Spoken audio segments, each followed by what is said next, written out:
Scary. Good. Welcome, boys and ghouls, to Scary Stories NYC on the Scary Good channel. I'm your hostess, Madeline Starr. This episode, we've got a story too scary for my polite ears. I'm just kidding. This story kicks butt. You'll see what I mean. Dogman Cave, as told to Peter Bernard, read by PQ Ribber. I just celebrated my 70th birthday last week, but when I was a boy in the early 1960s, I encountered what I consider absolute proof that the Dogman everyone is now talking about is actually a creature from the inner earth. Please allow me to explain. For reasons I will not get into here, neither of my parents were able to raise me and my younger brother Roy. We got bumped around from foster home to child welfare facility until our Uncle Reynard agreed to take us in. Now, Reynard was a confirmed bachelor, and he did not raise us in a typical way. He regarded us as his little brothers and expected us to behave like adults. We had to get ourselves awake in the morning and get ourselves to school on time. We had to make our own meals, clean our own rooms. When the child welfare people came, it was our job to make sure he came off looking like a good parent. We knew that, with all his eccentricities, we were a lot better off with Uncle Reynard than any place else the state was likely to place us. One of the weird things about our uncle was that he was an early UFO nut.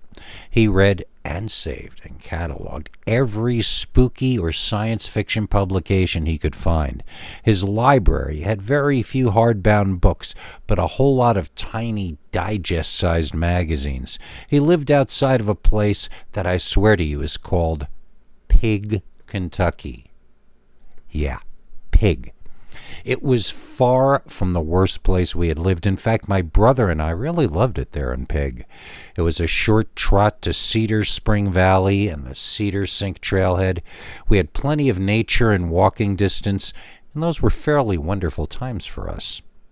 I remember school and making some friends there, but I mostly remember my brother and me exploring nature like we were Lewis and Clark or some other great Americans from the past.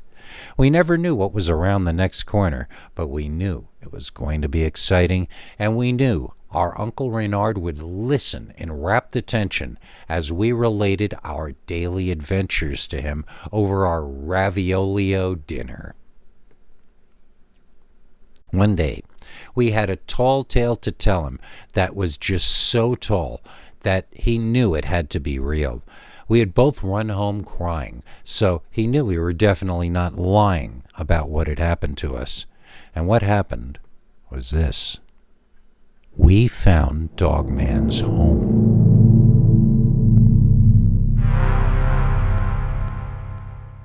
Now, I should note that back then, Dogman was not yet a thing. Nobody used that term, and nobody thought werewolves were real either.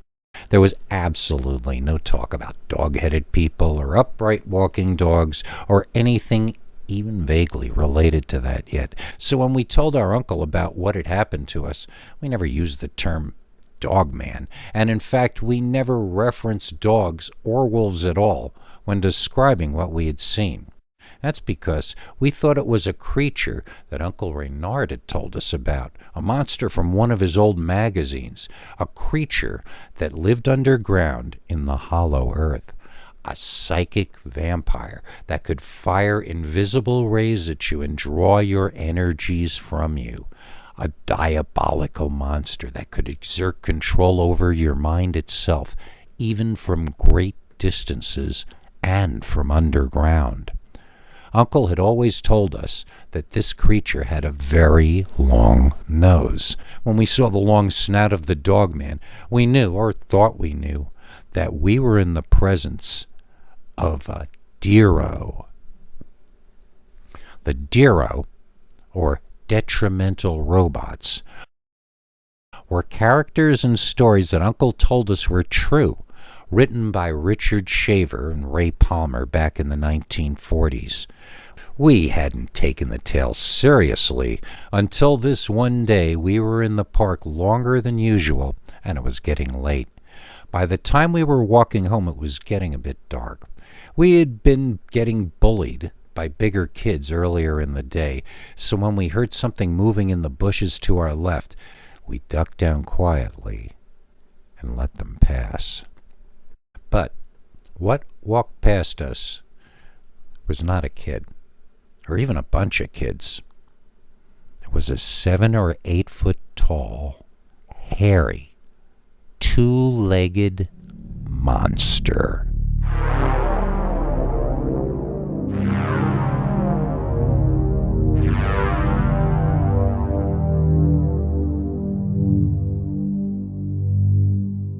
My brother and I both gasped, and the creature spotted us at once. We stood up in terror, intent on running away like fools. The animal, which had to be twice our height, screamed at us in this half-dog, half-human voice that was so loud it felt like we'd been punched hard all over our bodies.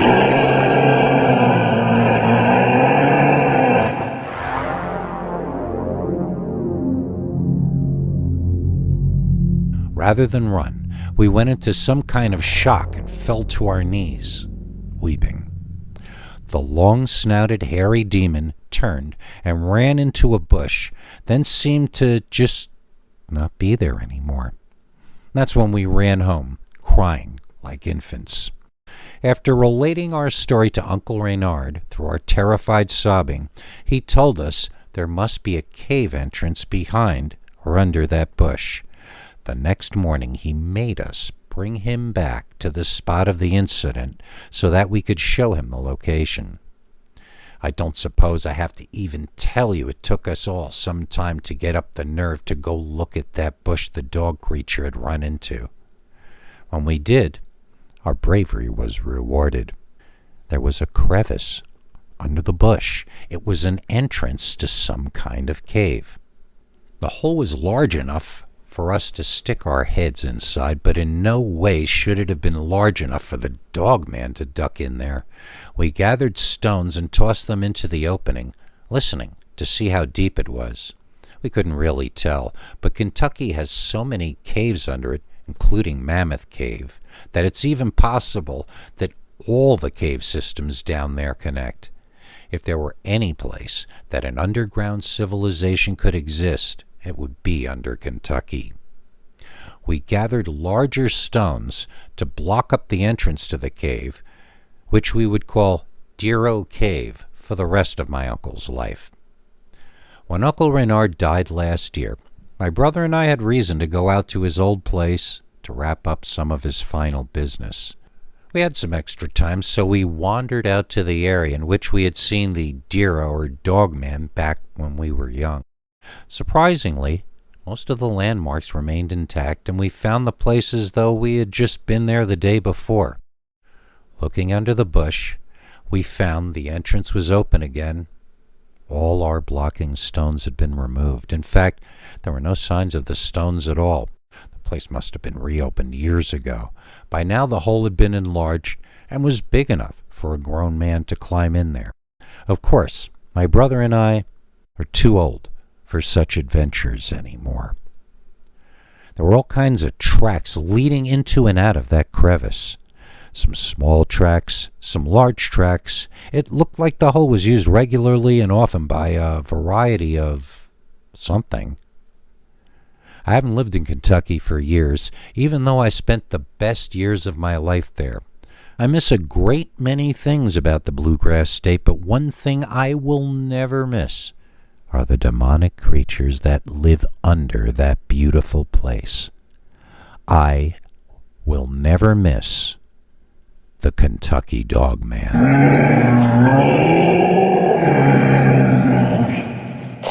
And now for something completely scary.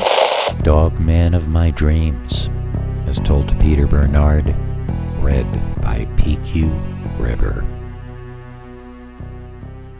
When the conversation turns to cryptids, as it often does in my group of friends, sometimes the discussion centers on the debate as to whether Dogman is a natural creature or perhaps some kind of extra-dimensional or paranormal entity. I feel strongly that this is not a natural animal, and unlike the others, my feelings are not based on theories or things I've read in books. My deep convictions on this subject stem from my direct and terrifying experience of the very supernatural aspects of Dogman. My true story of Dogman begins with a sad and traumatic event for my family, the divorce of my parents. They had grown up together, gone to the same schools, dated each other since they were teens, and then gotten married and raised me and my two sisters. We had a peaceful home, and my parents kept their quarrels private from the rest of us. That's why we were all so surprised when, after my youngest sister had moved out, that they announced their impending separation. Mom was to keep the house, while Dad had already rented a small bungalow about half a mile away.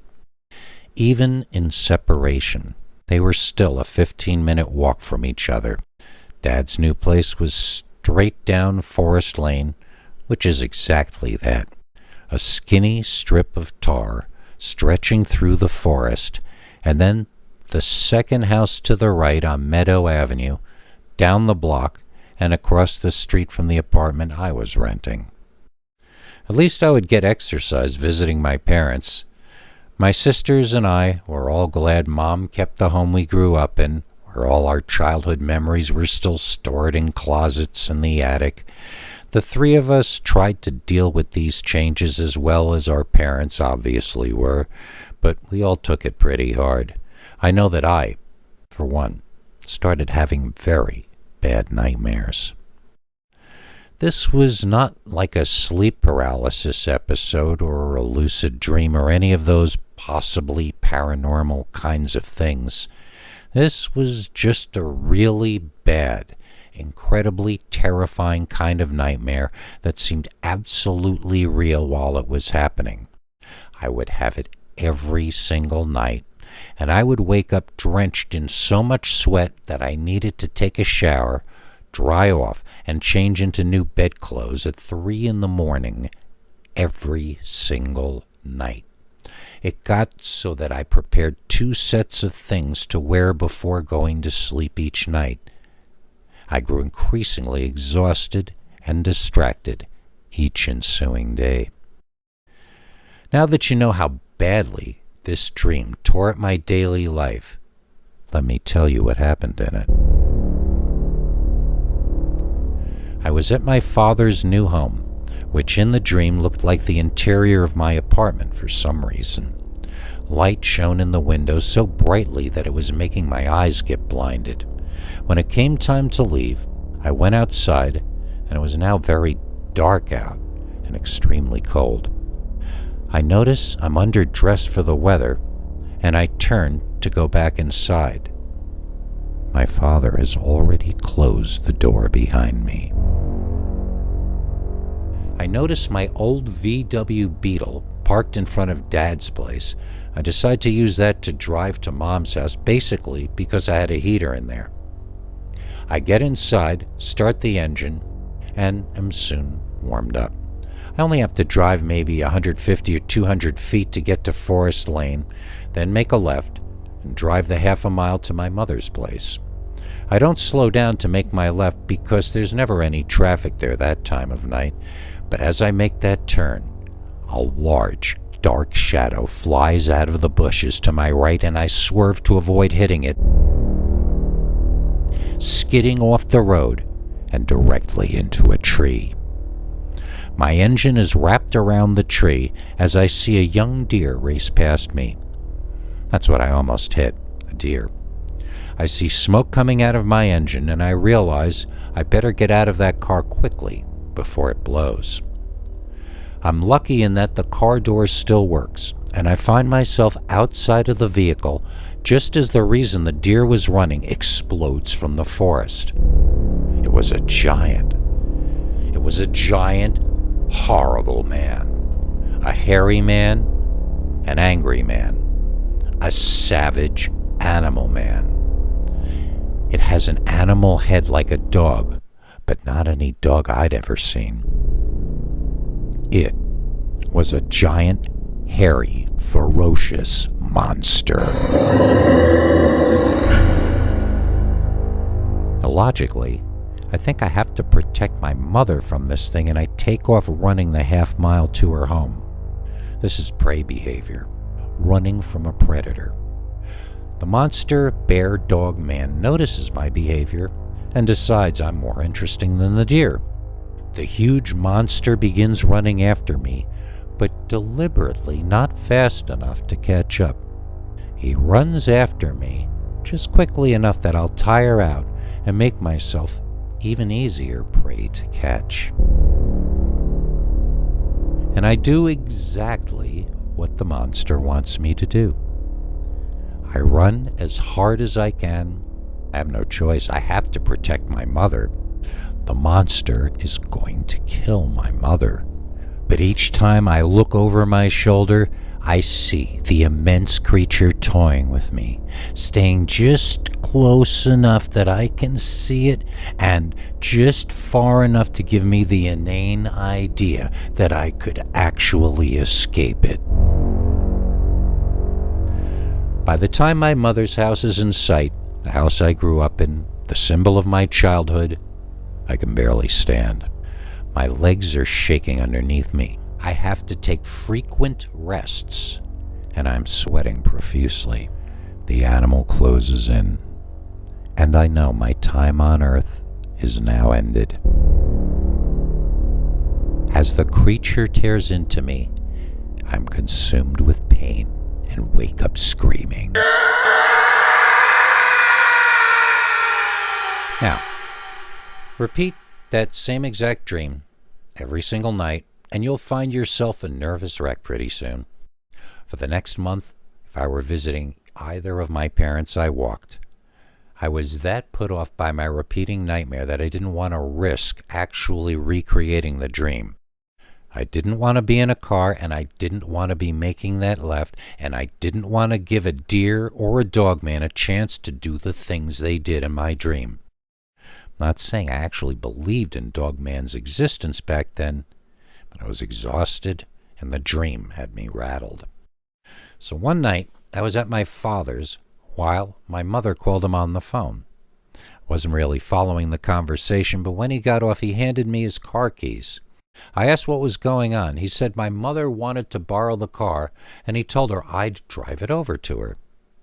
I hadn't told anyone in my family about my nightmares, so my father had no way of knowing that I wouldn't want to drive the car over to Mom. I briefly considered telling him my situation, but there was no way I could get out of doing a favor for my mother because I had a bad dream. So I took the keys and went outside. His car was parked in a different spot than mine was in the dream. Besides, my dream was about my car, not his. Already this was different, I told myself internally. No reason to be nervous. That didn't stop me from being nervous. The sense of déjà vu was so overwhelming. It was almost like another person in this story. I had to turn the key in the ignition twice because my sweaty fingertips slipped off the first time. I discovered I was shaking all over. Contemplating how to proceed, I reasoned with myself that there were two basic choices. First, I could take the turn as slowly as possible, ready to stop the car at any moment that anything ran out on the highway, or I could gun the engine and try to get past that nightmare corner as quickly as I could so that I could stop shaking all over and just deliver the car to my mom. I chose the latter. I decided I would watch my right as I took the turn. The animals always ran out from the right each night in my dream. As long as my attention was directed there, I would be able to see anything emerging from the forest in plenty of time to avoid hitting it. My plan was foolproof. Gunning the engine, I skidded into the sharp left turn, eyeing the woods intently as the vehicle swerved left. The sudden impact with the deer that had just run out of the forest to my left sent the car into a spin. I hadn't been looking to my left. They never came out of the left side in my dreams, not ever. But this deer had. And now my car was skidding backward into a tree. Slamming on the brakes, I managed to arrest the car's motion just in time to avoid slamming the trunk into a tree larger than the one in my dream.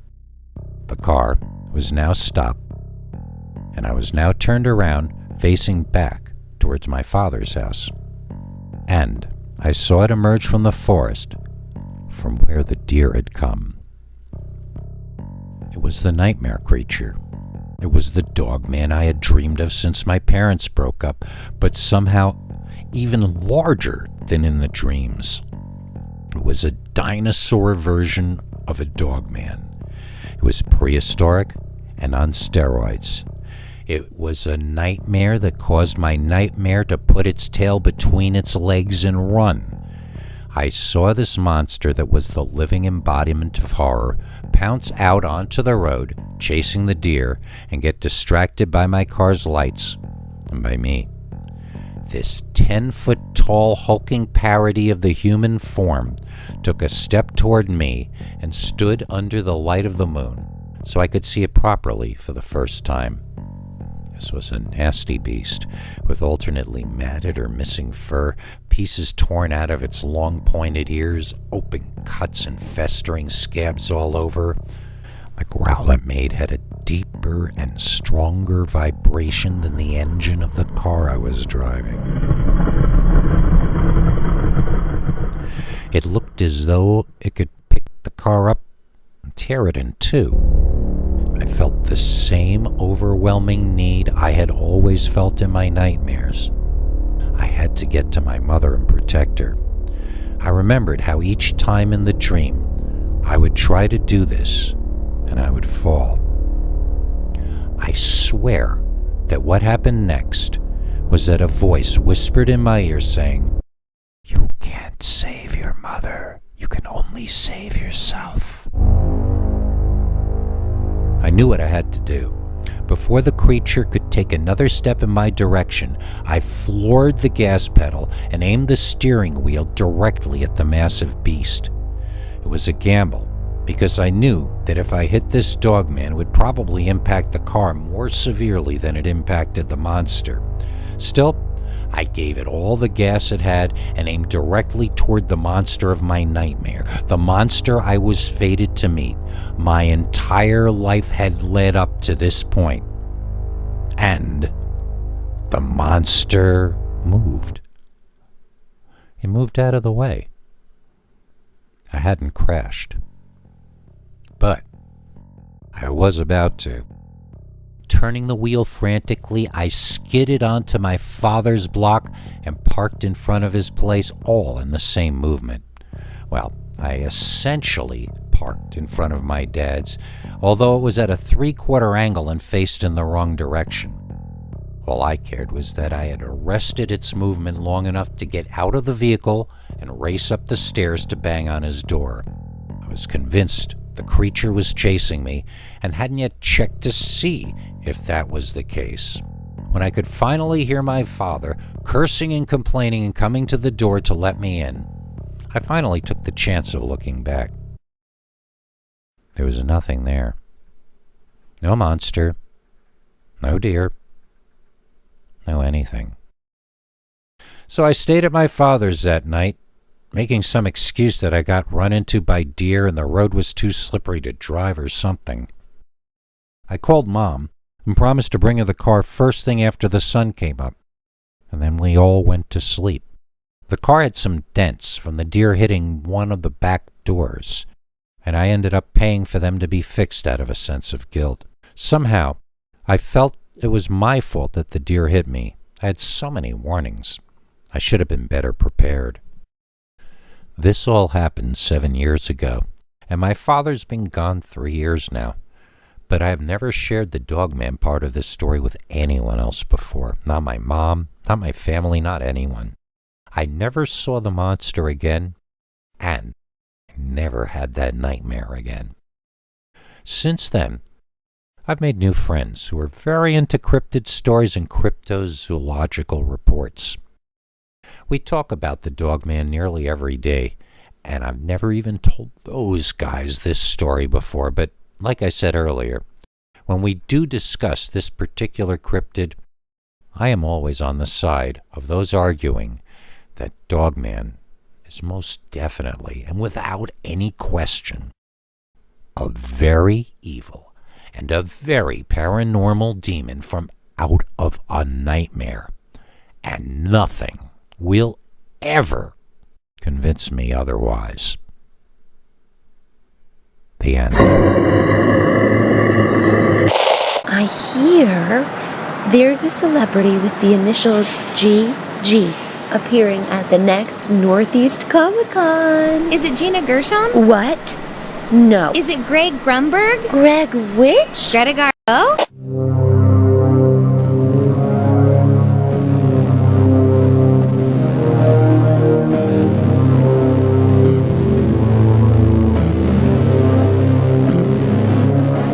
Come back for more scary stories.